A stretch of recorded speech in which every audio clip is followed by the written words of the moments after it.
이제 다음 주면 추석입니다. 벌써 이제 2023년이 거의 끝나가고 있습니다. 벌써 끝나가고 있네요. 오늘 말씀의 제목이 부모의 신앙의 발자취를 따라라는 제목을 가지고 나눠보려고 합니다.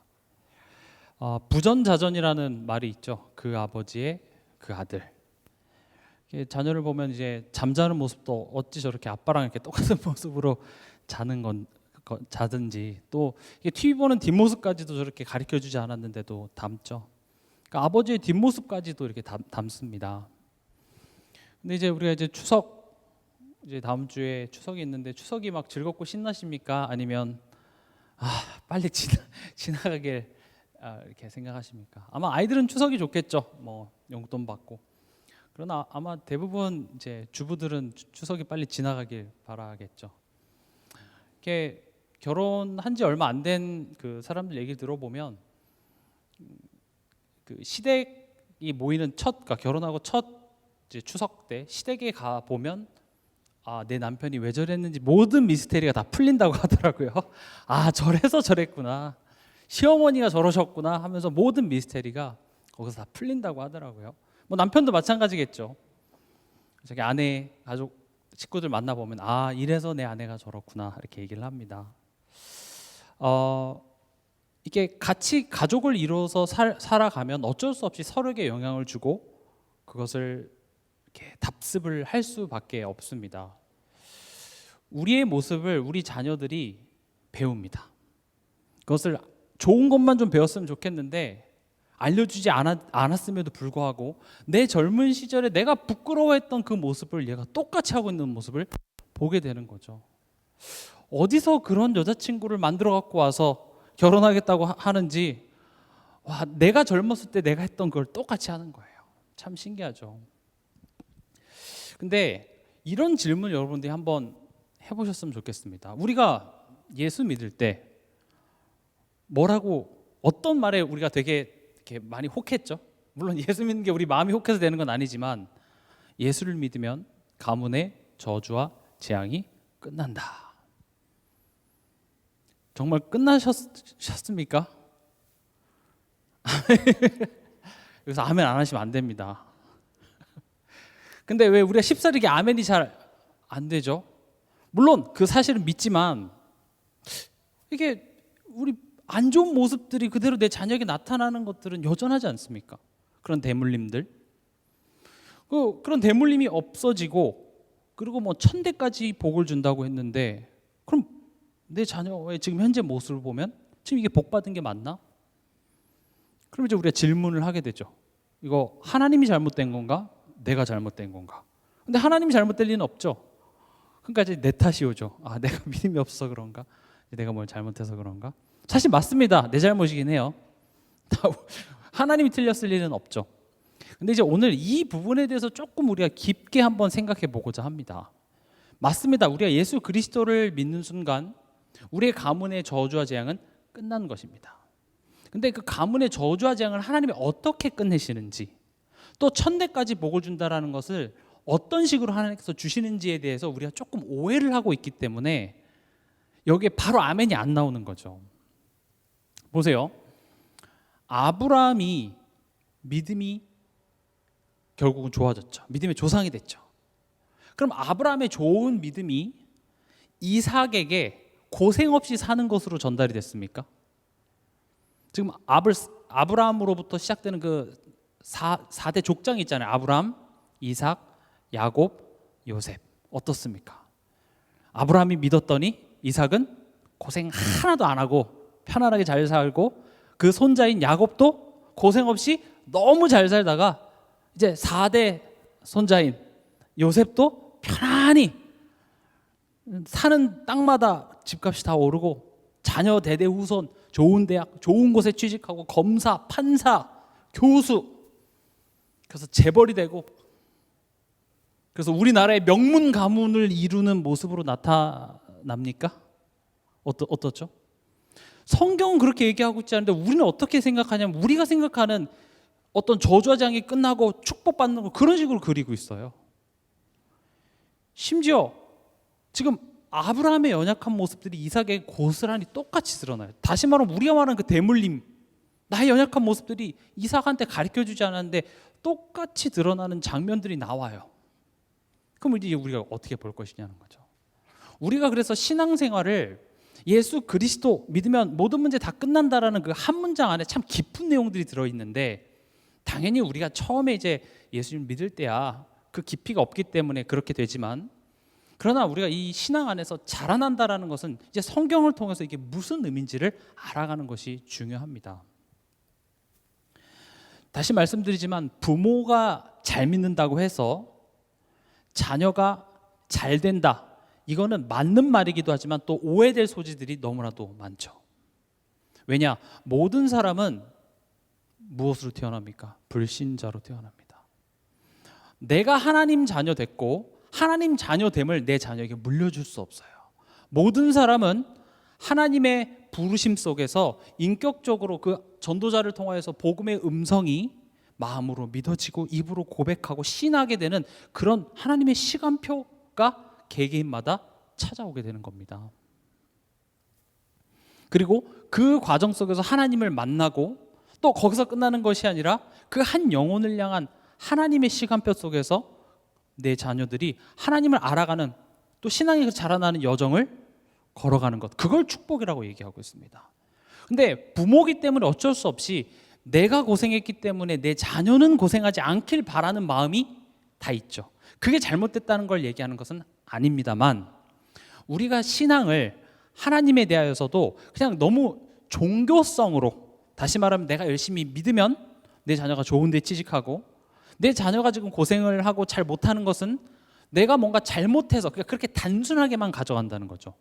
물론 그게 전혀 근거 없는 말은 아니지만, 오늘 아브라함과 이삭, 지금 이삭의 스토리임에도 불구하고 죽은 아브라함이 계속 등장을 합니다. 아브라함 때 들었던 흉년, 아브라함 때 팠던 우물, 또 아브라함 때 불렀던 그 이름 하면서 자꾸 아브라함이 등장을 하는 이유 자체가, 결국 오늘 궁극적으로 뭘 얘기하고자 하냐면, 이삭을 하나님께서는 그 부모의 신앙의 발자취를 따라가게 했다라는 겁니다. 우리를 통하여서 결국 우리 후대들이 와야 될 그 모델로 하나님 나를 세우시는 거예요. 어찌 보면 우리 가문에 지금 계속 반복되어져 있는 그런 영적인 문제들이 있어요. 우리 가문에만 내려오는 그런 문제 앞에서 내가 복음으로 그것을 치유하고 그것을 복음으로 축복으로 바꾸는 내가 증인으로 서야 우리 후대가 그것을 보고 따라가는 겁니다. 그래서 우리 후대를 복주기 위해서 내가 열심히 하면 복주는 차원이 아니라, 지금 내 가문에 계속 반복되어지는 그 문제 앞에서 내가 복음으로 그것을 이겨내고, 복음 안에서 그것을 치유함받고, 복음으로 그것을 축복으로 만드시는, 내가 복음 안에서 내가 한 사람을 쓰는 것 자체가 우리 후대들에게 있어서는 최고의 영적 유산이 된다는 것입니다. 부모가 믿음 좋으면 자녀는 자동적으로 그 믿음을 물려받는 차원이 아니라, 다시 말하면 부모가 좋은 대학 나왔다고 해서 자녀에게 그 졸업장이 자동적으로 가는 것이 아니라, 그 자녀 또한도 초등학교부터 다시 시작해야 되는 거예요. 공부하고, 물론 부모가 좋은 대학을 나왔으면 그 경험들이 자녀에게 굉장히 도움이 될 수 있겠으나, 부모가 좋은 대학을 나왔다고 해서 그 좋은 대학 졸업장이 자녀에게 자동적으로 수여되지 않습니다. 수여된다고 해도 그건 그 자녀에게 유익한 것이 아닙니다. 그래서 오늘의 결론부터 말씀드리면, 첫 번째는 뭐냐? 하나님이 아브라함을 신앙의 선배, 신앙의 모델로 세우셨답니다. 그래서 나중에 우리 자녀가, 또 우리 손자가 내가 과거에 했던 그 자리에 서 있을 때 내가 그때 증인으로서 서게 되는 겁니다. 그때 나도 그랬었어. 제가 누굴 닮아서 저럴까? 이렇게 하는 차원이 아니라 나도 그랬었어. 근데 하나님이 나를 이렇게 만드셨어. 그 믿음의 신앙의 발자취, 다시 말하면 선대로 하나님께서 나를 만드신다는 것입니다. 또 두 번째로 이삭에게 하나님께서 뭐라고 설명하셨죠? 내가 너 아빠 만들어낸 것처럼 내가 너와 그 여정을 함께 동행하며 만들어내겠다는 겁니다. 문제 안 겪는 게 좋은 것이 아니라 그 문제 속에서 하나님이 함께 하심을 이삭이 겪었다는 겁니다. 그게 큰 축복이에요. 나의 연약함, 내가 연약하지 않는 게 중요한 것이 아니라 나의 연약함 속에 나를 도우시는 하나님을 인격적으로 체험하는 것, 그거보다 더 큰 축복은 없습니다. 그래서 우리가 때로는 우리 자녀가 고생하지 않길 바라지만 무조건 고생하지 않는 게 장땡이 아니라 그의 영혼, 그의 인생 속에서 이 한 영혼이 정말 그리스도를 그리스도로 알고 하나님을 정말 아버지로 알아가는 그 여정 잘 갈 수 있도록 하나님 저 영혼의 마음과 생각을 붙들어 주시옵소서. 거기에 대해서 내가 기도의 배경이 되어주는 것입니다. 그것이 바로 우리의 가문, 저주, 재앙, 대물림을 끝내는 최고의 방법입니다. 내 후대를 위해서 내가 어떤 것을 막아내는 차원이 아니라 내가 그 증인 한 사람으로 딱 쓸 때 그게 끊어지는 것입니다. 오늘 첫 번째로요, 우리 DNA라는 말 많이 들어보셨죠? 이 DNA가 이제 유전자 정보가 다 들어있죠. 이 DNA가 참으로 놀랍습니다. 그 DNA 그 하나를 가지고 참 많은 것들을 이렇게 밝혀낼 수 있어요. 우리에게 있어서 다른 것보다 사실 우린 이 영적 DNA가 모든 사람에게 다 있습니다. 어떤 DNA죠? 아담의 DNA입니다. 다시 말하면 죄인의 DNA입니다. 죄인의 DNA를 우리 모든 사람은 다 가지고 있어요. 죄인의 DNA라는 말은 죄 지을 수밖에 없는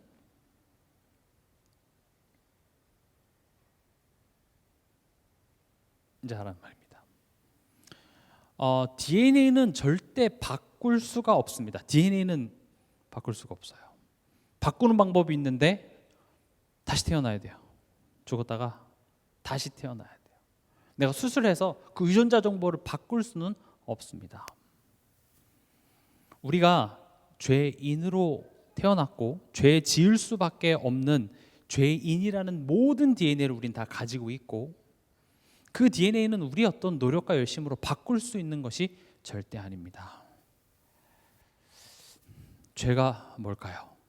여러분들이 끊임없이 죄가 무엇인지를 생각하셔야 됩니다. 왜냐? 그 죄 때문에 예수님이 십자가에서 죽으셨어요. 사단이 하는 일이 죄를 짓게 한다고요. 그럼 우리가 그냥 막연하게 죄 문제를 해결하신 그리스도, 사단의 권세를 이기신 그리스도 이렇게만 외치는 것보다 죄가 무엇인지를 알 때에 그 죄를 짓게 하는 사단과 우리 영적 싸움을 할 수 있겠죠. 죄는요, 하나님께 대하여 죄를 짓는 것이죠. 사람에게 뭐 또 나라에 대하여 하기 이전에 하나님께 대한 불신입니다. 불신을 믿지 못한다는 것이죠. 하나님께 대한 불신하면 막연할 수 있어서 하나님의 의도를 믿지 못한다. 이것도 죄라고 말할 수 있겠죠. 우리가 창세기 3장에서도 거듭 말씀드렸다시피 하나님의 의도를 변질시킨 게 마귀가 하는 일이었습니다. 하나님이 축복으로 주신 것을 무엇으로 바꿨습니까? 하나님이 좋은 것을 주지 않는다라고 한 것이죠. 보세요. 그럼 죄를 지은 결과가 뭐로 나타났습니까? 하나님을 불신하지 못하니까 결국 누가 주인 노릇을 합니까? 내가 주인 노릇을 하는 거죠. 내가 주도권을 갖게 되는 거예요. 하나님을 신뢰하고 하나님이 내 인생을 이끄신다라는 그 믿음 속에서 우리는 묶여서 살아갔던 존재가 하나님에 대한 불신이 생기니까 이제 내가 주인 노릇을 하는 거죠. 다시 말하면 부모에 대한 불신 때문에 저기 예를 들어서 지용이가 엄마가 잠깐 나갔다는데 갑자기 YTN 경제 뉴스를 보면서 야쿠르트 한 잔 이렇게 하면서 요즘 경제가 어렵다는데 내가 유치원을 그만둬야 되나 뭐 이런 고민을 하고 있어요. 내가 요즘에 과자를 너무 많이 사달라 그랬나, 내가 과자를 그만 먹어야 되나, 이런 고민을 자꾸 하고 있는 거죠. 결국 부모에 대한 불신, 그건 부모를 모르는 거죠. 부모에 대한 불신이 결국 무엇을 낳냐? 그것이 두려움입니다. 왜냐? 이제 내가 살아가야 되잖아요. 우리 부모가 내 인생을 책임져주고 이끌어주고 그거를 내가 믿어지지 않는 결과 이제 내가 이 험한 세상을 헤쳐 살아가야 된다고 생각하니 당연히 찾아오는 것이 무엇입니까? 두려움이겠죠. 그러니까 이제 이 속에서 살아가면서 생긴 우리의 경험, 기준. 그래서 우리가 태어나면서 우리 죄인, 우리 조상들이죠. 체질을 가지고 태어납니다. 죄인으로 이 세상에 살아가면서 두려우니까요. 두려우니까 그 두려움을 극복하기 위해서, 덜 두렵기 위하여서 여러 가지 인생의 걸 우린 지혜, 경험, 방법 뭐 이런 것들이겠죠. 교육, 그런 것들을 우리 DNA 속에 선천적으로 가지고 태어나고 또 자라면서 이제 부모와 살면서 그런 것들을 답습하게 되는 것입니다. 다시 말하면 부모님이 이런 상황에 어떻게 대처하느냐, 어떤 선택을 하느냐가 자녀에게 있어서는 굉장한 그 교과서가 되는 겁니다. 내가 딱 불러놓고 예수는 뭐야? 뭐 이렇게 복음을 지식적으로 가르쳐 주는 것 물론 중요하지만 실제적으로 살면서 뭐가 가장 영향을 많이 미치냐면 내가 어떤 선택을 하냐, 내가 갈등과 위기 속에 어떤 말을 하고 어떤 반응을 보이느냐가 결국 모든 인간은 이 두려움, 이 죄인의 DNA 속에 있기 때문에 그 두려움에 대처하는 방법을 나도 모르게 답습하게 돼 있어요. 어린 그 정글이나 뭐 이렇게 아프리카 초원 같은 데 보면 사슴은 태어나자 몇 분 안 돼서 걷죠. 가르쳐 주지 않아도 그 정글 야생에서 살아남을 수 있는 그런 습성들을 타고나는 것처럼 모든 하나님을 떠난 죄인, 그 죄인의 DNA를 갖고 있는 사람들은 어떤 지식을 배우는 게 빠르는 것이 아니라 이 두려움에 대한 대처 방법, 인간의 방법들을 알게 모르게 본능적으로 그거를 이렇게 배우게 돼 있습니다. 그러니까 이제 그 상처에 상처를 더해서 이게 계속 DNA 축적되고 축적돼서 지금 물려진 것이죠.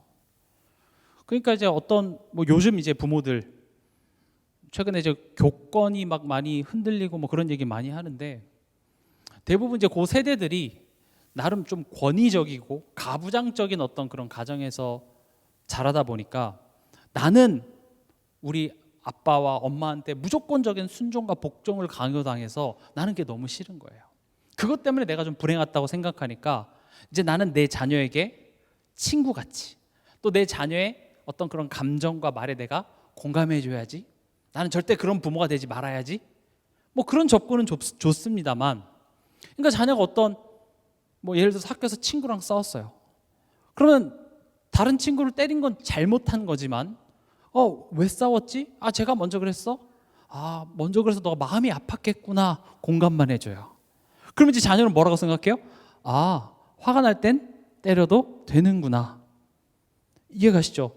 내가 그 감정에 공감만 해주다 보니까 결국 그 자녀가 커서 이제 부모가 사실은 가르쳐야 될 것을 가르쳐야 되는데 정답은 알지만 자녀가 이렇게 힘들어하니까 어떻게 힘드니까 해주죠. 그러다 보니까 자녀가 말을 안 들어요. 그러니까 어떻게 돼요? 내가 그렇게 싫어했던 부모 모습을 똑같이 강압적으로 너희 왜 말을 안 듣잖아요. 어렸을 때야 그랬어 하고 내가 공감해주면 자녀가 반응이 좋죠. 지금 제가 어떤 교육 방법을 가르치려고 하는 차원이 아니라 지금 이 대물림이라는 것을 지금 설명을 해드리려고 하는 거예요. 이 대물림이라는 것 자체가 영적인 것으로부터 시작해서 우리의 삶의 뭐 모든 것까지 다 구석구석 영향을 안 끼치는 곳이 없습니다. 그래서 그러니까 선천적으로, 그러니까 영적으로는 죄인으로 태어났고 또 그 조상으로부터 대대로 그 죄인으로 살아가면서 겪었던 체질과 습성과 이런 모든 것들이 DNA에 축적돼 있어서 물려받았으며 또 후천적으로 그런 부모와 살아가면서 부모가 위기와 갈등과 상황 앞에서 대처하는 것들을 그대로 답습하니까 이게 영향을 안 받을 수가 없는 겁니다. 그 가운데 하나님 우리를 구원해 주셨어요. 그럼 이제 거기서 내가 예수를 믿었더니 뭐 기적처럼 싹 자녀가 확 변하고 여태까지 우리 조상이 해왔던 모든 것들이 싹 없어지는 그런 역사를 기대하지만 오늘 창세기 26장엔 그렇게 되어지지 않습니다. 아브라함의 문제가 고스란히 이삭에게 똑같이 드러나요. 근데 하나님은 그 과정을 통해서 아브라함이 믿음 실수했기 때문에 후대가 벌받고 잘했기 때문에 복받는 그런 심플한 함수를 만들어내는 게 아니라 그 과정 속에서 이삭 그 개인의 인격을 향하여서 하나님께서는 또 이삭에게 내가 너의 하나님이라는 것을 알게 하신다는 것이죠. 또 아브라함은 그런 자녀를 통하여서 또 아브라함은 아브라함대로 하나님이 훈련을 해 나가시는 것입니다. 이런 부모의 삶, 다시 말하면 위기가 오거나 갈등, 이 부모가 어떤 상황 앞에서 했던 선택이 후대에게 발자취가 된다는 사실 여러분들이 꼭 기억하시기 바랍니다. 우리가 26장 아브라함 때의 첫 흉년이 들었더니 그 땅에 또 흉년이 들매 이삭이 그랄로 가서 블레셋 아비멜렉이 이르렀더니 이렇게 되어 있습니다. 아브라함이 흉년이 찾아왔을 때 어떤 선택을 했죠? 애굽으로 내려가라 했습니다. 이 훌륭한 선택이었을까요? 아니에요. 하나님이 그 가뭄이 있기 전에 내가 지시할 땅에 있으라 그랬습니다. 근데 가뭄이 찾아와서 어떻게 했어요? 내 생각대로 내 방법대로 애굽으로 내려가는 선택을 했는데 그 발자취를 누가 똑같이 따라합니까? 이삭이 똑같이 따라합니다. 근데 하나님 좀 그래도 부모의 믿음이 좀 영향력이 있어요. 그랄에 머뭅니다. 그랄은 어디예요? 그래도 아직 애굽은 아닌 거예요. 블레셋과 가나안의 그 경계인 거죠. 그래서 내가 그래도 열심히 하면 자녀가 좀 복음 받긴 받습니다. 근데 이제 그게 다 전부가 아니라는 말인 거죠. 그리고 또 6절, 8절 볼까요? 이삭이 그래서 그랄에 거주했습니다. 그곳 사람들이 그의 아내에 대하여 물음에 그가 말하기를 그는 내 누이라 하였으니 리브가는 보기에 아리따움으로 그곳 백성이 리브가로 말미암아 자기를 죽일까 하여 그는 내 아내라 하기를 두려워함이었더라. 이삭이 거기 오래 거주하였더니 이삭이 그 안에 리브가를 껴안은 것을 블레셋 왕 아비멜렉이 창으로 내다본지라. 그럼 이제 그랄에 살면 되잖아요. 근데 거기서 똑같아요. 아브라함이랑 너무 똑같아요. 갑자기 그냥 쓸데없는 생각이 든 거죠. 내 아내가 이쁨으로 나를 죽이고 내 아내를 취할까 봐 갑자기 걱정이 드는 거죠. 아니 그럼 여긴 뭐 다 누이랑만 살까요? 이 나라, 이 그랄 사람들은? 아니겠죠. 근데 그냥 자기 혼자 그런 생각이 든 거예요. 그래서 뭐라고 합니까? 누이라고 속여요.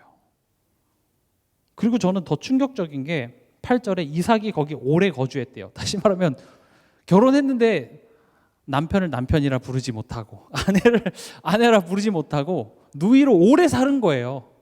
그러니까 껴안는 게 한 번 또 걸리는 거죠. 또 껴안기는 또 왜 껴안아요?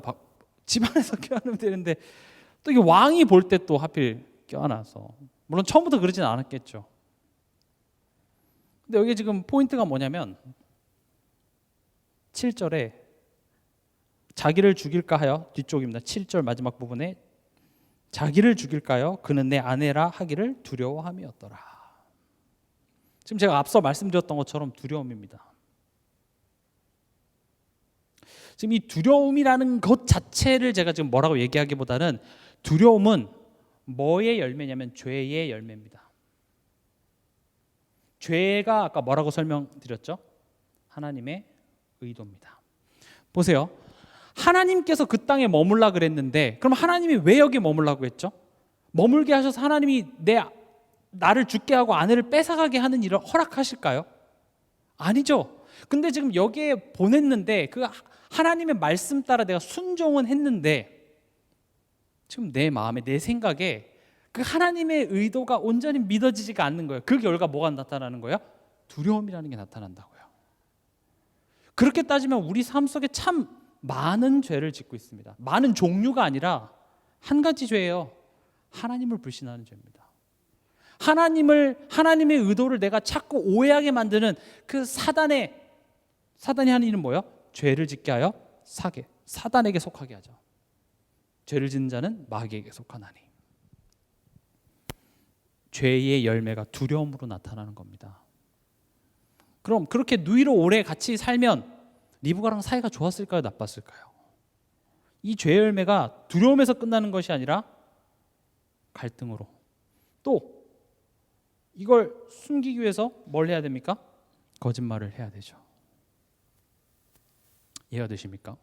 이게 우리가 흔히 말하는 자범죄인 거예요. 율법에 말하는 그런 죄들이 되는 것이죠. 가만히 보면 우리가 항상 우리 삶 속에 이 하나님의 의도를 의심하는 죄를 우리는 매 순간마다 짓고 있습니다. 그 죄가 결코 작지 않습니다. 그 죄 때문에 인간이 하나님을 떠났고, 그 죄 때문에 인간이 마귀의 자녀가 됐으며, 그 죄 때문에 우리는 영원한 지옥에 가야만 하는 운명에 놓이게 된 것이죠. 그러나 예수 그리스도께서 이 죄를 해결하시기 위해서 이 땅에 육신의 몸을 입고 오셔서 우리의 그 모든 죄를 용서하신 차원이 아니라 그 죄를 예수님께 전가하셔서 예수님이 십자가에서 그 죄값을 치러주신 것입니다. 그래서 우리가 죄를 짓고 안 짓고를 떠나서 예수님이 그 죄의 문제를 완전히 해결하셨기에 그 예수 그리스도의 은혜를 입은 자이기에 우리를 죄인이라 부르지 않고 죄 없다라고 불러주신 거예요. 근데 문제는 뭐냐? 죄 없다라고 우리가 의인이라고 신분의 변화는 있었으나 우리 삶 속에 여전히 뭐를 해요? 죄를 짓는다고요. 어떤 죄요? 치명적인 죄를 져요. 자범죄를 저면 뭐 말도 안 해요. 근데 자범죄라는 것은 그건 거기에서 얘기도 안 해요. 진짜 죄는 뭐예요? 아담과 하와가 졌던 죄를 지금 매 순간마다 또 짓고 있잖아요. 그 결과가 불신앙, 염려, 걱정, 원망. 그래서 하나님께서는 이런 부분들을 이 성령께서 우리와 함께 하사 그런 부분들을 치유해 나가고자 한다는 겁니다. 제가 거듭 말씀드린 그 성화라는 것 자체가 내가 죄 안 짓고 도덕적으로 또 윤리적으로 깨끗한 사람이 되는 차원이 성화가 아니에요. 제가 말하는 윤리적 도덕적으로 괜찮은, 인격적으로 괜찮은 건 나타나는 열매일 뿐이고요. 성화라는 건요, 이 죄를 안 짓는 거예요. 다른 죄가 아니라 하나님께 대하여 우리는 계속 죄를 짓고 있다고요. 여러분들이 의인이라고 착각하지 마세요. 우리는 의롭다 칭함을 입었습니다. 예수로 말미암아. 그리고 죄를 졌다고 해서 여러분 스스로 자책하거나 비난받을 수 없습니다. 왜요? 죄와 사망의 법에서 생명의 성령의 법으로 우리를 해방하셨기 때문에 우리는 의인입니다. 나 스스로도 나 자신을 비난할 수 없어요. 그러나 죄 지을 수밖에 없었던 우리가 이제는 죄 지을 필요 없는 자리에 있는데 문제는 뭐예요? 자꾸 죄를 짓더라는 거죠. 그래서 성령께서 우리와 함께 계셔서 예수를 죽은 자 가운데서 살리신 예영이 죽을 우리의 몸도 살리시겠다는 거죠.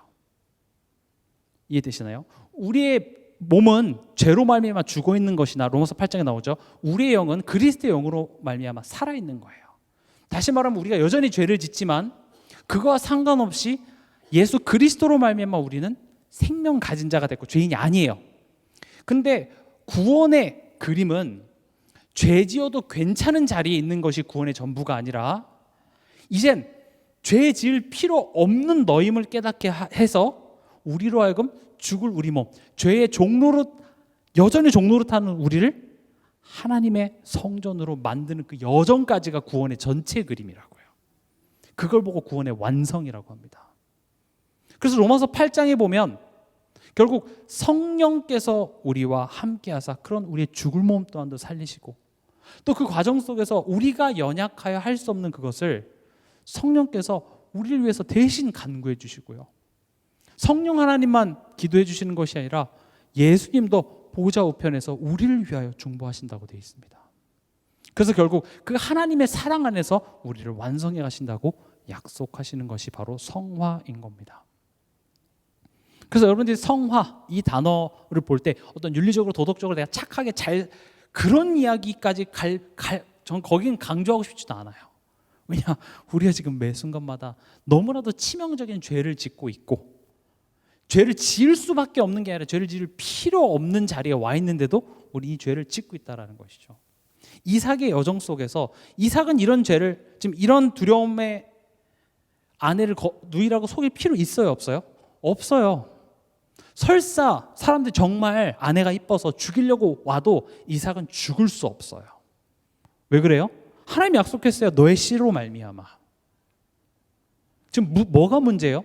그런 죽일 것 같은 분위기가 문제입니까? 아니에요. 이삭이 하나님의 의도를 믿지 못하는 죄인이 아니고 하나님이 택한 백성인데 또 죄를 짓고 있는 그 이삭의 삶 속에서 결국 하나님이 어디까지 만들어가는지 보자는 거죠. 이 앞에서 하나님은 아브라함에게 보여주셨던 것처럼 의리의 하나님이 되십니다. 의리라는 게 뭐죠? 정의가 아니라 의리입니다. 조폭 형님들이 의리죠. 의리는 뭐예요? 옳고 그름을 따지는 게 아니에요. 너 내 동생 팼어? 이유는 묻지 않아. 내 동생 팼으면 너도 맞아. 이렇게 되는 거죠. 하나님이 내 편이 되주세요. 지금 이 상황에서 누가 잘못했습니까? 누가 봐도 이삭이 잘못했어요. 누구 편이 되주시죠? 하나님은 이삭 편이 되주십니다. 아비멜렉이 갑자기 지금 왕한테 거짓말을 한 거면 이건 사형이에요. 그렇죠? 왕한테. 아비멜렉은 사람 이름이 아니라 블레셋 왕을 아비멜렉이라고 부릅니다.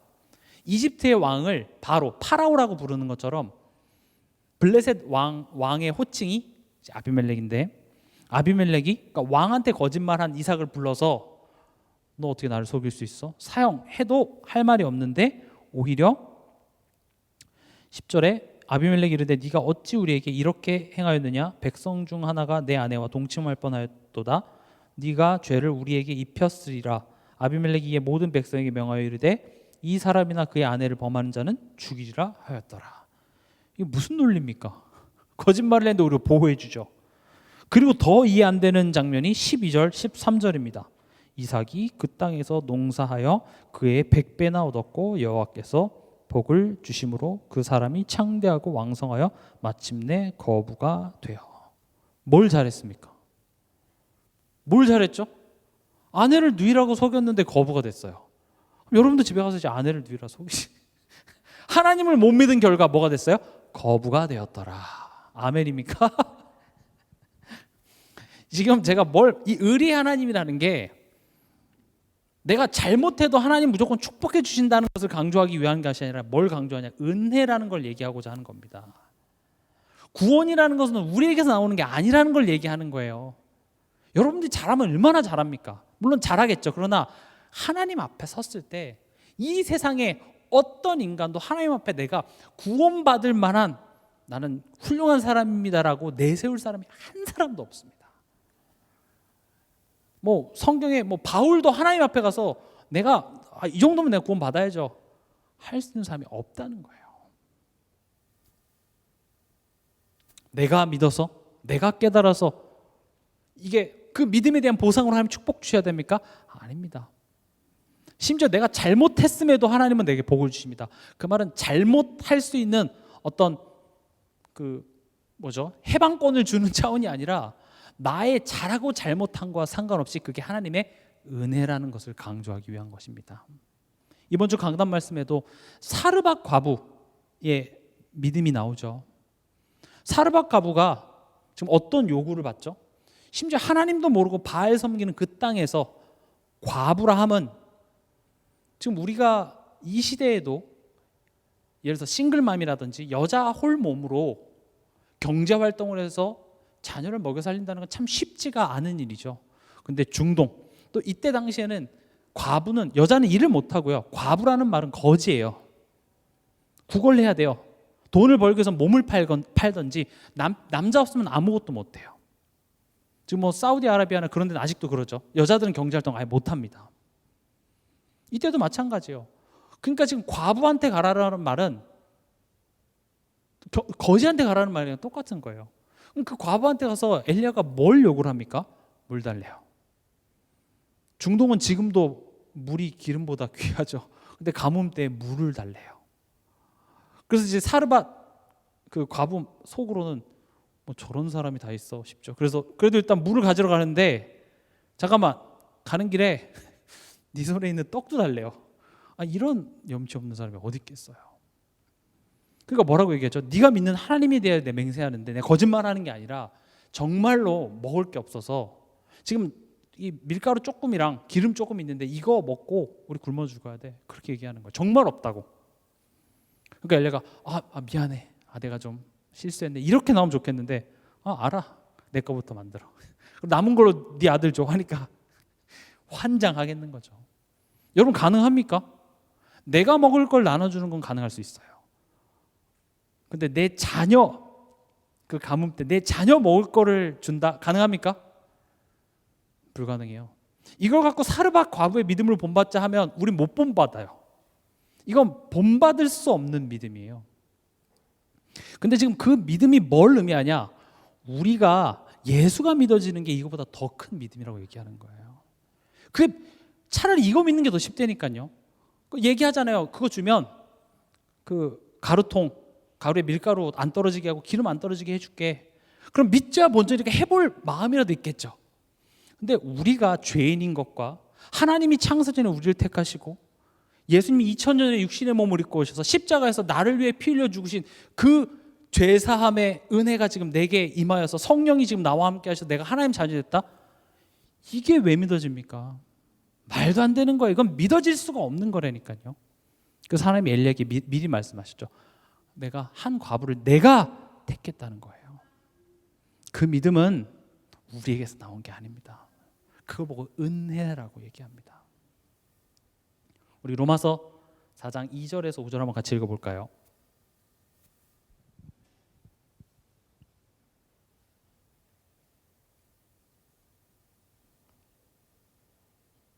로마서 4장 2절에서 5절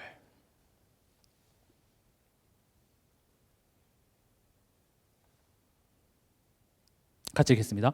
만일 아브라함이 행위로서 의롭다 하심을 받았으면 자랑할 것이 있으려니와 하나님 앞에서는 없느니라. 성경이 무엇을 말하느냐? 아브라함이 하나님을 믿음에 그것이 그에게 의로 여겨진 바 되었느니라. 일하는 자에게는 그 싹이 은혜로 여겨지지 아니하고 보수로 여겨지거니와 일을 아니할지라도 경건하지 아니한 자를 의롭다 하시는 이를 믿는 자에게는 그의 믿음을 의로 여기시나니. 그러니까 지금 여기서 말하는 게 뭐죠? 행위로 구원받는 게 아니다라고 얘기를 하는 거죠. 그걸 우리가 잘못 좀 이해하면 아무렇게나 살아도 믿기만 하면 된다. 지금 그런 걸 얘기하는 게 아니에요. 행위라는 게 지금 뭘 의미하냐? 우리에게 구원받을 만한 근거가 없다는 거예요. 어떤 노력을 해도 우리가 구원받을 수 없다는 거죠. 행위는 반드시 뭘로 이어집니까? 자랑으로 이어집니다. 내가 열심히 한 거잖아요. 내가 믿은 거잖아요. 그래서 그게 내게 자랑이고 교만이고, 그러니까 그 열매는 다른 사람을 비판하고 정죄하는 그 열매가 맺어질 수밖에 없는 것입니다. 여기 계신 분 중에서 행위로 구원받는다 이렇게 말하시는 분은 없겠지만, 지금 내 삶 속에 내가 지금 비판하고 정죄하는 자리에 있다면 사실은 내가 믿은 걸 자랑하고 있는 거예요. 지금 행위가 아니라 뭡니까? 믿음이죠. 믿음은 반드시 뭐와 연결이 됩니까? 은혜로 연결이 됩니다. 믿음은 내가 믿습니다. 나의 결단이 아니라 하나님께서 내가 일하지 않았는데 주신 것을 보고 은혜라고 하는 거죠. 우린 그걸 믿는 거예요. 하나님이 나를 위해서 나를 택하셨다라는 사실을 믿는 것밖에 우리는 할 수 있는 것이 없는 것입니다. 믿음이 조건이 아니라 은혜가 우리로 하여금 믿게 하시는 거예요. 그럼 은혜를 올바로 이해하면 할수록 우리 삶 속에 살리는 열매가 맺혀집니다. 이해하고 용서하고 수용입니다. 다시 거듭 말씀드리지만 상대방을 이해하십시오 얘기하는 게 아닙니다. 용서하세요를 얘기하는 게 아니라 내가 얼마나 큰 용서받은 사람인지를 알면 내가 다른 사람에 대하여서 비판과 정죄할 수 없게 되더라는 겁니다. 그걸 아셔야 돼요. 교회라는 곳은 이것들을 우리가 체험하는 자리예요. 근데 우리의 논리가 이런 행위로 말미암아 내가 하나님께 열심히 하고 거기에 대한 보상을 받고 내가 믿었기 때문에 거기에 대한 하나님의 대가를 주고, 이게 우리한테 그 종교성이 우리한테 더 쉽거든요. 그걸 보고 종교라 그래요. 근데 하나님이 지금 우리에게 얘기하고자 하는 것은 은혜의 하나님이에요. 내가 너를 창세전에 택했다고 얘기하는 것이죠. 그거는 선택받지 않은 자들은 이해할 수 없어요. 어떻게 그럴 수 있죠? 내가 믿어야죠. 내가 열심히 해야죠. 적어도 우리 교회 계신 성도들 중에서 믿음으로만 구원받냐? 행위로 구원받아야지 이런 사람은 한 사람도 없을 거지만, 그러나 지금 그리고 또 난 잘 믿는다 이렇게 자랑하는 사람도 없으실 거예요. 근데 어떤 열매가 나고 있습니까? 내가 남을 비판하고 정죄한다라는 것 자체가 내 마음속에 내가 믿고 내가 붙잡고 내가 열심히 한 것을 내가 자랑하고 있기 때문에 그래요. 은혜를 모르기 때문에, 내가 얼마나 큰 은혜를 지금 매 순간마다 받고 있는 것을 모르기 때문에 그 열매가 이렇게 나타나는 거죠.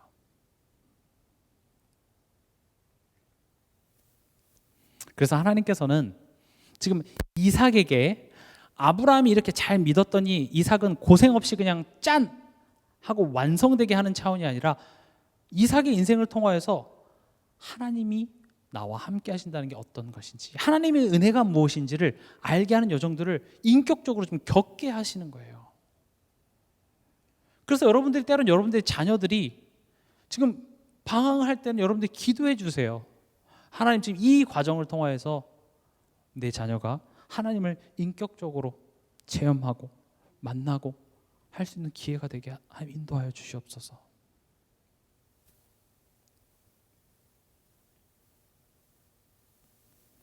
그럼 지금 이제 아내도 이제 더 이상 누이라고, 드디어 이제 오래 살았지만 드디어 이제 아내를 아내라 부르게 됐습니다. 그리고 거부가 됐어요. 그리고 왕도 누구 편이에요? 내 편. 최고죠.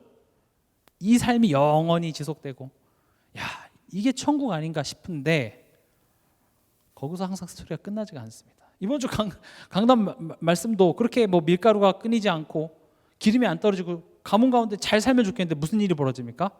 아들이 병 걸려 죽어요. 왜 이러시는지. 여기도 보면 어떻게 돼요? 블레셋 사람들이 14절에, 26장 14절에 보면 13절, 그 사람이 창대하고 왕성하며 마침내 거부가 되어 양과 소가 떼를 이루고 종이 심이 많으므로 블레셋 사람이 그를 시기하여. 블레셋 사람들이 그를 시기하기 시작합니다. 그래서 어떻게 해요? 그 아버지의 종들이 판 모든 우물을 막고 흙으로 메웠더라. 우물을 막았다는 것은 중동 지방에서 돈줄을 막았다는 거랑 똑같아요. 여러분 월급 막은 거예요. 그럼 여러분 어떻습니까?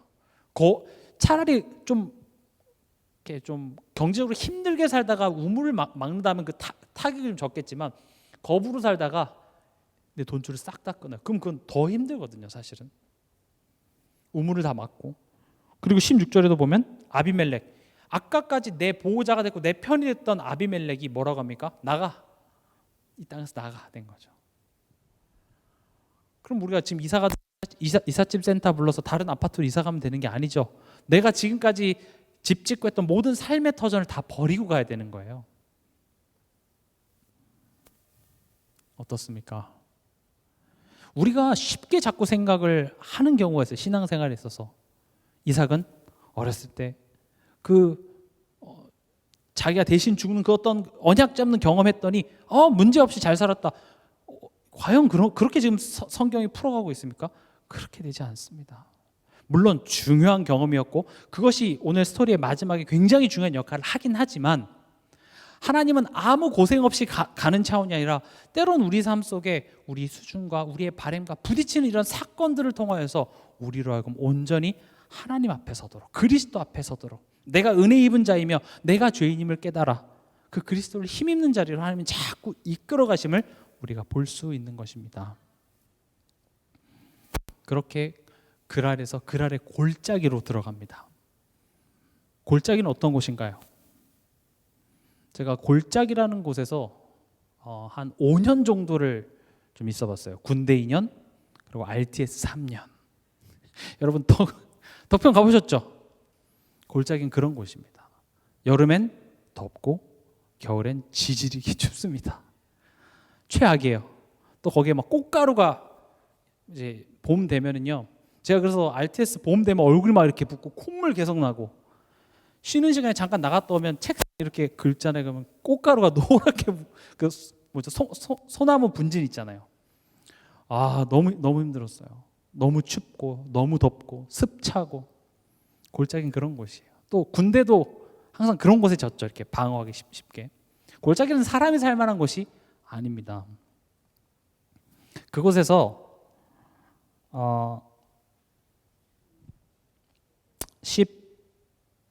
17절부터 보면 이삭이 그곳을 떠나 그랄 골짜기에 장막을 치고 거기에 거류하며 그 아버지 아브라함 때 팠던 우물을 다시 팠으니 이렇게 됐습니다. 아브라함 때에 팠던 우물을 다시 팝니다. 이건 무슨 말을 의미하냐? 부모의 신앙의 발자취를 따라갔다라는 것입니다. 진짜 힘들고 위기였을 때 뭐가 생각나는 거예요? 이때 우리 부모님은 어떻게 했지? 그 자리로 가게 돼요. 저도 제가 어렸을 때 우리 부모님이 하셨던 것들 참 많이 봅니다. 그때 뭐 성전 건축도 했고 어려운 일도 있었고 그때마다 이해가 좀 안 됐던 것들도 참 많아요. 왜 저렇게 효율적이지 못하고 다른 부모님 같지 않고 그랬던 모습들이 전 되게 싫었어요. 저렇게 기도만 해서 될까? 저렇게 위기 때 평상시 우리 저희 부모님은 지금 요즘 이제 부모님들이 이렇게 자녀 교육하는 거 보면 저도 좀 많이 놀래요. 아, 저렇게까지 하시는구나 싶어요. 왜냐? 어렸을 때 저희 부모님은 이렇게 전국 돌아다니시고 이렇게 하시느라 물론 열심히 많이 해주시긴 하셨지만 뭐 엄청나게 훌륭한 교육과 뭐 잠잘 때 동화책을 읽어주고 뭐 그런 거 못 하셨죠. 그리고 제가 한번 말씀드렸잖아요. 이렇게 한 번은 사모님 아프셔가지고 목사님이 저 도시락을 싸주셨는데 그래서 도시락을 딱 열었는데 기겁을 해가지고 닫았거든요.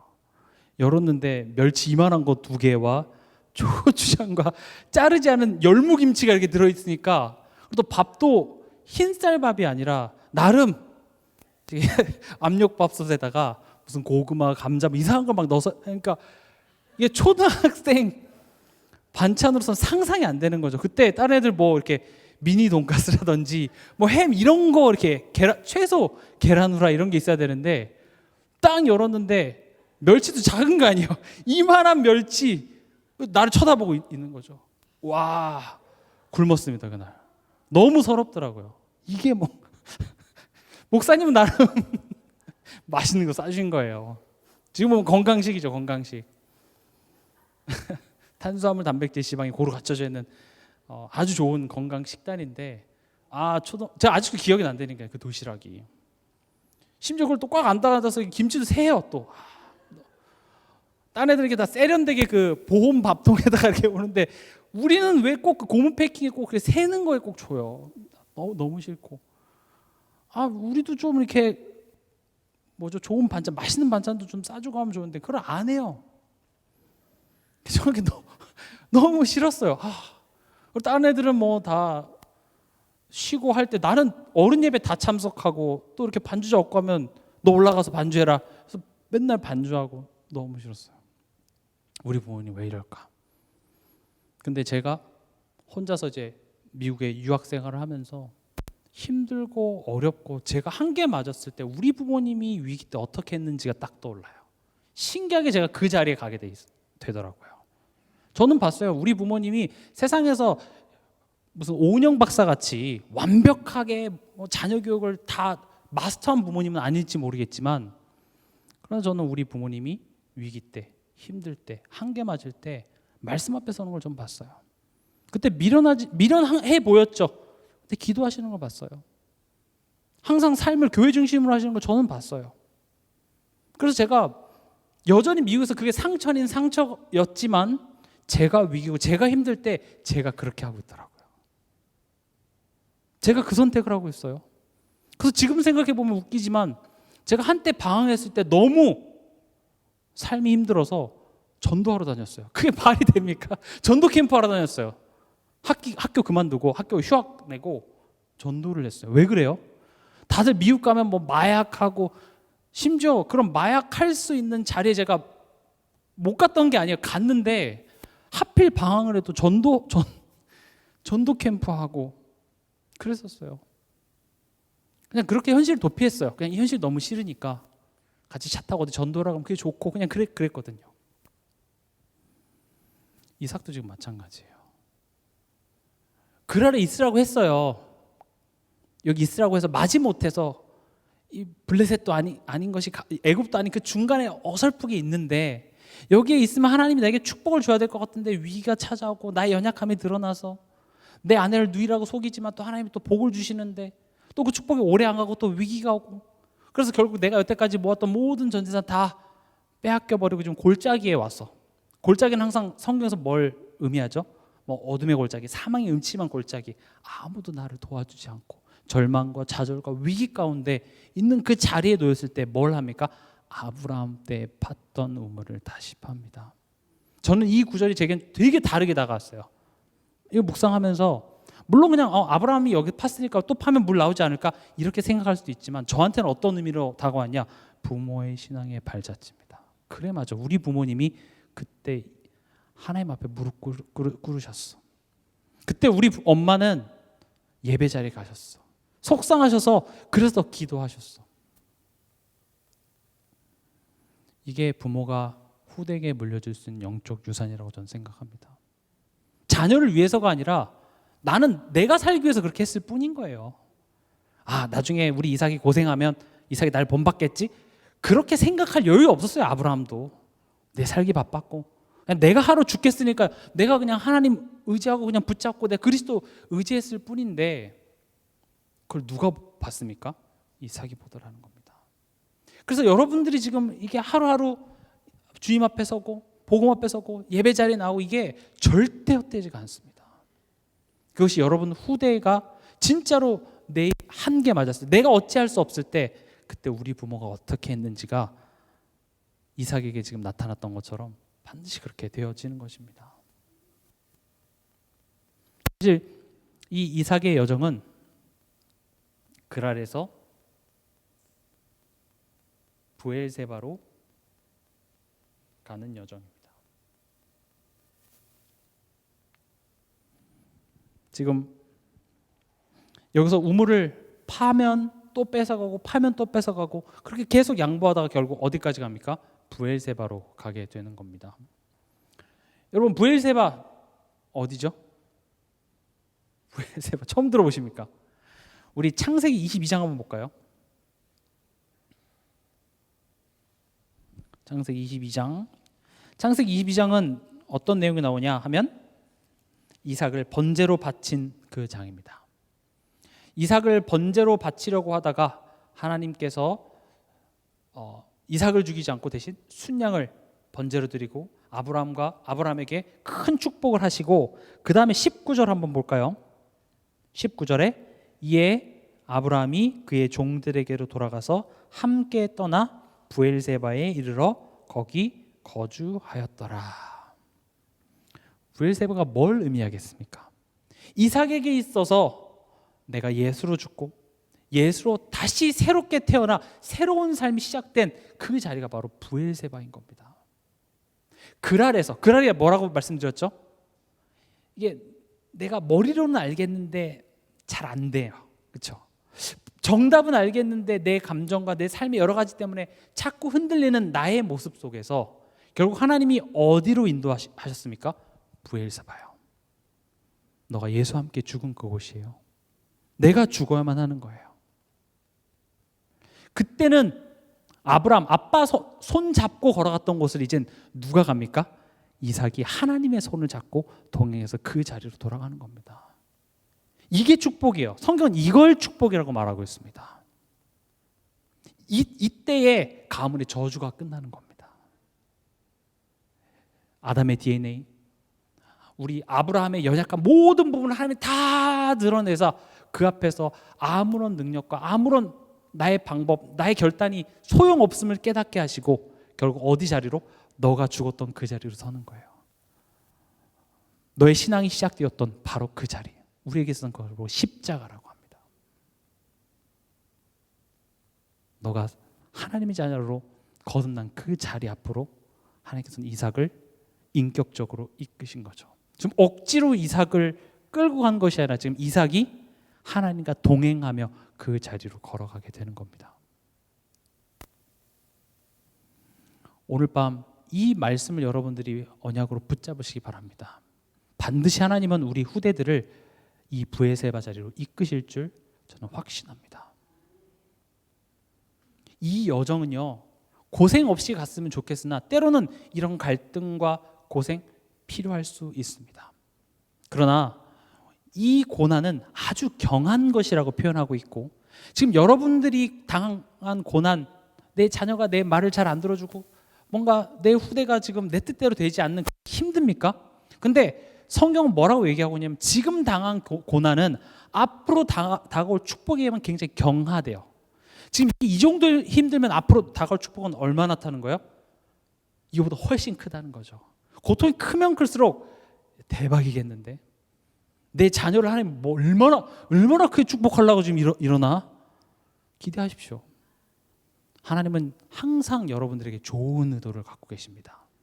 그 의도를 뭘로 자꾸 확인하라고 말씀드렸죠? 하나님이 세상을 이처럼 사랑하사 독생자를 주셨습니다. 하나님은 여러분들 말로만 그냥 내가 널 사랑해 추상적으로 얘기하는 것이 아니라, 여러분들이 아직 죄인 되었을 때, 우리가 연약할 때, 우리가 하나님과 원수될 때, 심지어 우리가 매 순간마다 하나님을 대적하는 죄를 짓고 있는 우리를 아시면서도 우리를 택하시고 우리를 위하여 자기 아들을 이 땅에 보내사, 여러분 한 사람 한 사람을 예수님은 기억하시고 우리 한 사람 한 사람을 위한 구원을 십자가에서 고난과 죽음으로 이루시고 부활하신 것입니다. 그래서 지금 성령을 우리와 함께 하사 우리에게 생명을 주시고, 예수님이 부활하신 것처럼 우리의 죽을 몸 또한도 살리시는 그 성령의 동행 속에 우리가 살아가고 있다고 말씀합니다.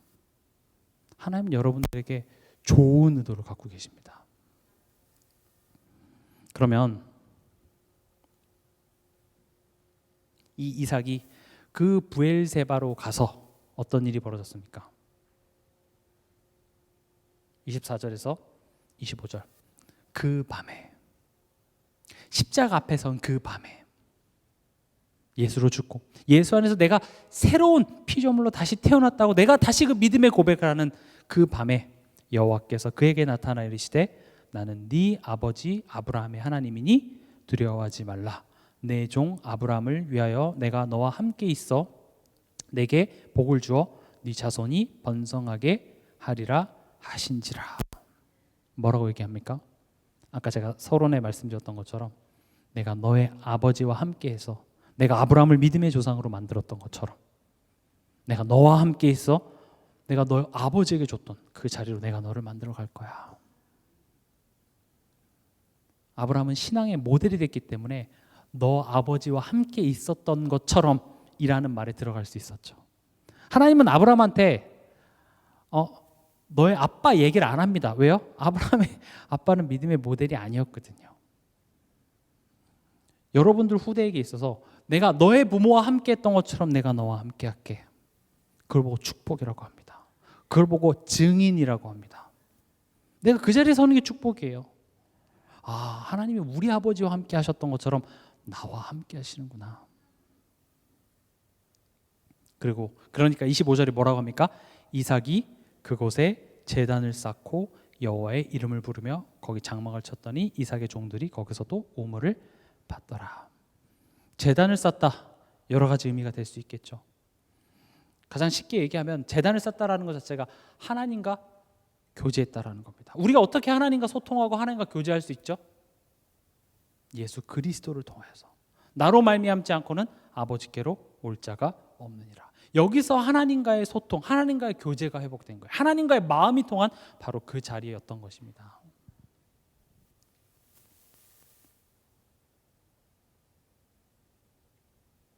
그런 이삭의 삶 속에 26절에 31절에 보면 그렇게 고백하고 났는데 어떤 일이 벌어집니까? 26장. 갑자기 아비멜렉과 그 친구, 군대 장관 이런 사람들이 와서 갑자기 얘기합니다. 28절에 그들이 이르되 여호와께서 너와 함께 계심을 우리가 분명히 보았으므로 우리의 사이 곧 우리와 너와 너의 사이 맹세하여 너와 계약을 맺으리라 말하노라. 갑자기 뜬금없이 찾아와서 하나님이 살아계시고 하나님이 너와 함께 계심을 봤다는 것입니다. 이게 우리 후대들이 봐야 될 거예요. 우리 삶 속에 하나님이 우리와 함께 계심이 불신자들에게 나타나는 겁니다. 그리고 이삭은 여기서 어떻게 합니까? 니네들이 나를 내쫓았지. 복수다.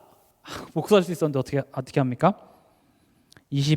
30절에 이삭이 그들을 위하여 잔치를 베풀매 그들이 먹고 마시고, 다시 말하면 악을 악으로 갚지 않았습니다.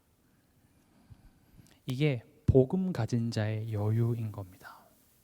하나님이 내 인생을 구원하시고 이끌고 지금 붙잡고 함께 하신다는 것을 정말 믿는 자의 삶 속에 나타나는 복음의 열매입니다. 하나님은 우리의 자녀를 이렇게 만들어 내길 원합니다. 이게 썸이시며 이게 망대이며 이것이 되어지는 전도의 모습인 겁니다. 지금 이들이 찾아와서 오히려 너를 통해서 하나님 살아계심을 봤다고 얘기합니다. 지금 이삭이 지금 이 사람들을 전도하기 위해서 막 뭔 고민한 게 아니라 지금 이삭이 하나님의 여정 속에서 내가 그 믿음을 회복하는 그 자리에 있었는데 그들이 찾아오는 것이죠. 그들이 내 삶을 통하여서 보게 되는 겁니다. 와, 하나님이 살아계심을 내가 너를 통하여서 보게 된다고 얘기를 하는 것이죠. 그럼 이제 여기 뭐 대부분 부모님들이 계시기 때문에 중요한 건 그럼 이제 부모로서 내가 뭐 어떻게 하라는 소리입니까? 이런 거겠죠. 왜냐, 제목만 보면 부모의 신앙의 발자취를 따랐다고 하니까 나보고 잘하라는 소리네 이렇게 생각할 수 있으시죠. 근데 맞습니다. 맞긴 맞아요. 부모가 잘해야죠. 근데 어떻게 잘해야 되냐는 거죠. 첫 번째로 우리가 기억해야 될 것은 내 자녀라고 생각하지 마십시오. 그게 또 무슨 말입니까? 하나님의 사랑하는 영혼을 내게 맡겨주신 거예요. 우린 하나님의 대리자입니다. 마치 주인이 타국에 가는데 자기의 재산 소유를 종에게 5달란트, 2달란트, 1달란트 나눠준 것처럼 내가 낳은 자녀인 것 같지만 나보다 내 자녀를 더 사랑하시는 하나님의 소유된 이 귀한 영혼을 내게 맡겨주셨다. 여기서부터 시작이 되는 거예요. 그러면 보세요. 이 자녀를 내 자녀가 아니라 하나님이 내게 맡겨주셨기 때문에, 그러면 이렇게 생각해 볼게요. 가장 좋은 선생님은 어떤 선생님입니까? 부모의 마음을 알고 그 부모의 마음을 가지고 자녀를 가리키는 선생은 좋은 선생님이 되겠죠. 그렇죠? 마찬가지로 내 자녀에게 있어서 좋은 부모, 하나님이 원하시는 부모는 뭐냐? 하나님의 마음을 품는 거예요. 주인이 했을 법한 일을, 그 달란트를 내게 맡겨준 것을 그 5달란트, 2달란트 가진 종을 하나님께서는 칭찬하셨듯이 내 남편, 내 지금 가족으로 붙여주신 그 한 영혼이 내가 낳고 내가 만난 사람이라고 생각하기보다는 하나님이 내게 맡겨주셨습니다. 그래서 하나님은 뭘 품기 원하냐? 나에게 먼저 하나님의 마음을 알기 원합니다. 하나님의 마음을 알게 하기 위해서 하나님께서는 우리에게 자녀를 허락하십니다. 하나님의 마음을 알게 하기 위해서 여러분들 교회 안에서 여러분들 구역 식구라든지 하나님의 마음을 알기 위해서 여러분들에게 말씀 운동을 하고 하십니다. 거기에서 하나님의 마음을 알게 되는 거예요. 그래서 저도 사역하면서 다른 사람을 위해서 사역하는 것 같지만 어느 순간 보니까 하나님이 저를 살리기 위해서 말씀 운동하신다라고 저는 고백이 되어져요. 하나님의 마음을 알아가게 되더라고요. 여러분의 자녀들이 왜 얘는 내 마음을 몰라주고 이렇게 속썩일까? 사실은 그게 나를 향한 하나님의 마음입니다. 하나님의 마음을 우리도 몰라주고 있어요. 내 자녀가 내 마음을 몰라주는 것처럼. 그때 하나님 어떻게 하십니까? 천둥과 번개를 내려 내 머리를 쏘십니까? 아닙니다. 우리가 연약하여 구할 수 없는 그것을 성령께서 말할 수 없는 탄식으로 우리를 위해서 기도하십니다. 능력이 없어서일까요? 아닙니다. 예수님도 보좌 옆에 앉아 계셔서 우리를 위해서 기도하십니다. 하나님의 마음이에요. 기도하면 된다 이런 차원이 아니라 하나님이 지금 이 영혼을 향한 그 마음을 알 때 정말 하나님이 원하시는 부모의 역할을 할 수 있게 되더라는 것이죠. 그럼 이제 어떤 상황과 현실 앞에서 제가 앞서 말씀드렸던 것처럼 우리가 왜 불평하고 왜 힘들고 왜 낙심이 됩니까? 결국 하나님의 의도를 오해하기 때문에 그 열매로 우리가 죄를 짓게 된다는 것이죠.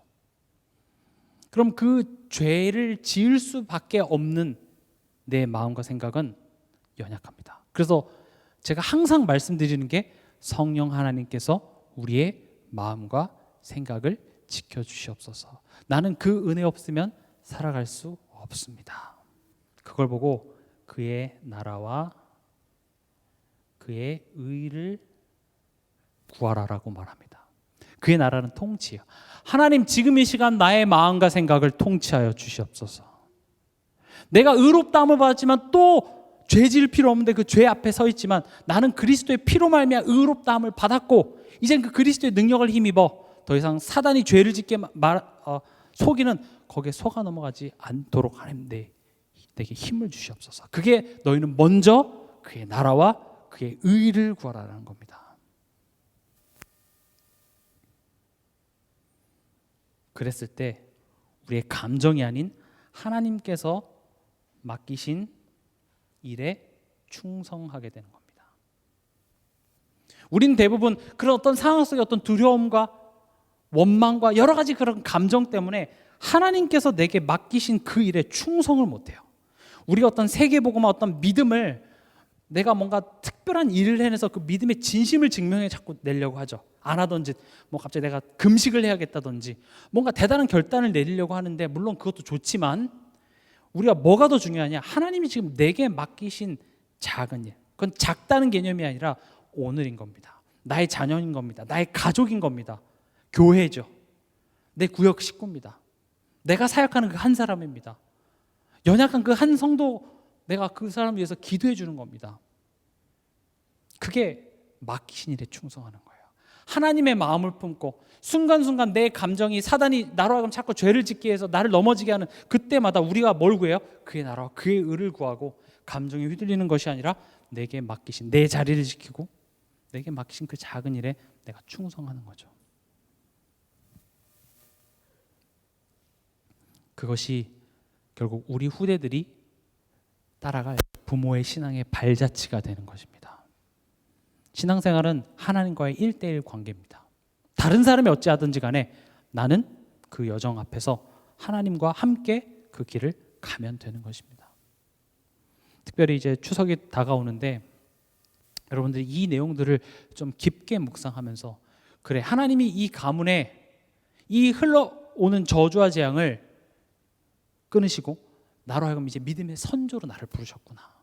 하나님, 나로부터 이 믿음의 저주와 재앙이 끊어지고 이 믿음의 축복이 열매를 맺는 아브라함과 같은 축복 누리게 하여 주시옵소서. 그래서 내가 하나님과 동행했던 이 여정을 내 후대들이 또 그 인생 속에 하나님이 역사하시는 그 여정 속에서 아브라함이 팠던 눈물을 다시 팠던 것처럼 그래, 맞아, 우리 아빠는 그때 그랬었어 라고 할 수 있는 그런 발자취를 남길 수 있는 증인의 삶 되도록 주님 축복하여 주시옵소서. 이거 묵상하시면서 승리하는 그런 한 주간 되시기 바랍니다.